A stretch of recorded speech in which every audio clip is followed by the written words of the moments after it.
It's self-owned by the international bankers. If there's a revolution, the population just throws out the prime minister or president. The elite stays in power because the public is never aware of who the real enemy is.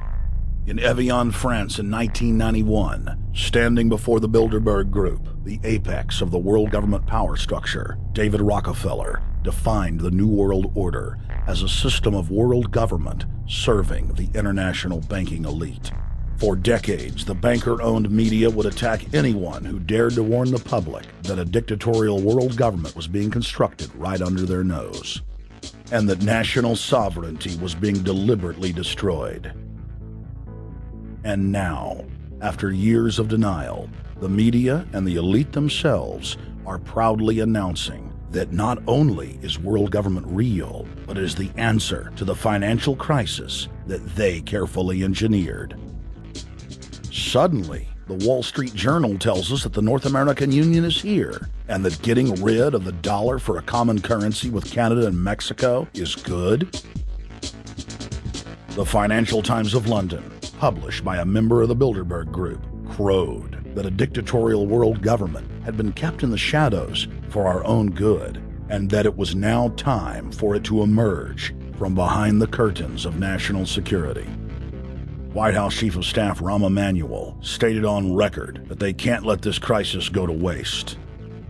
You never want a serious crisis to go to waste. And what I mean by that, it's an opportunity to do things that you think you could not do before. And Henry Kissinger, who gave Barack Obama his first job out of college, told national television that the economic collapse was a great opportunity to bring in the New World Order. He went on to say that Barack Obama was the perfect person to sell it to the world. But he can give a new impetus to American foreign policy, partly because the reception of him is so extraordinary around the world. I think his task will be to develop an overall strategy for America in this period when really a new world order can be created. It's a great opportunity. It isn't just a crisis. In June of 2006, our team traveled to Ottawa, Canada, to gather intelligence on the shadow government's agenda for the coming years. I think that's the Queen. Investigative journalist and best-selling author Daniel Estulin had been tracking the Bilderberg Group for more than 16 years. His moles inside Bilderberg informed him that the elite were planning to first run the price of gas up to $150 a barrel, unimaginable in 2006. He also reported that after suckering the middle class back into the stock market, the group was going to implode the subprime mortgage market and destroy public confidence.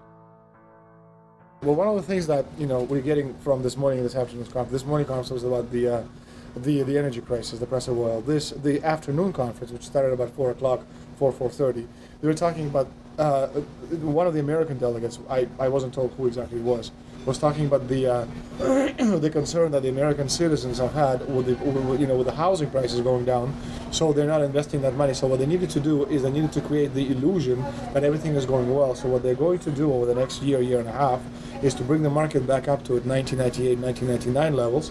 They're going to get all the suckers to invest whatever little money they have left over, and that's when they're going to make the economy bottom drop out. They need to destroy the economy because as we're running out of oil, when people don't travel, at least that's what they're saying, when people don't travel, when people don't have money, they don't travel, they don't spend any money, which means you don't waste a lot of oil and natural gas.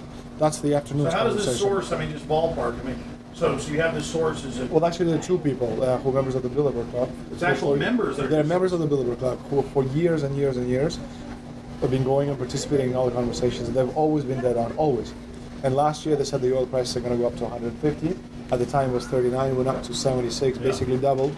If it doubles again, it's going to be back to where these people say. They attack Iran and will it, Year after year, Estulin and other reporters like Jim Tucker are able to report on future events with stunning accuracy, all because they know the agenda of the Bilderberg Group.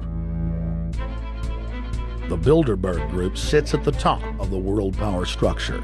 125 of the richest and most influential individuals on the globe make up its membership. From Istanbul, Turkey, to Chantilly, Virginia, we have tracked the elusive Bilderberg Group. Bilderberg always insist on a media blackout. By June of 2008, we had already figured out that Barack Obama was the elite's puppet of choice. The national media claimed that during the weekend the Bilderberg Group was scheduled to meet, that Obama had speaking engagements set for Chicago and the Midwest. We knew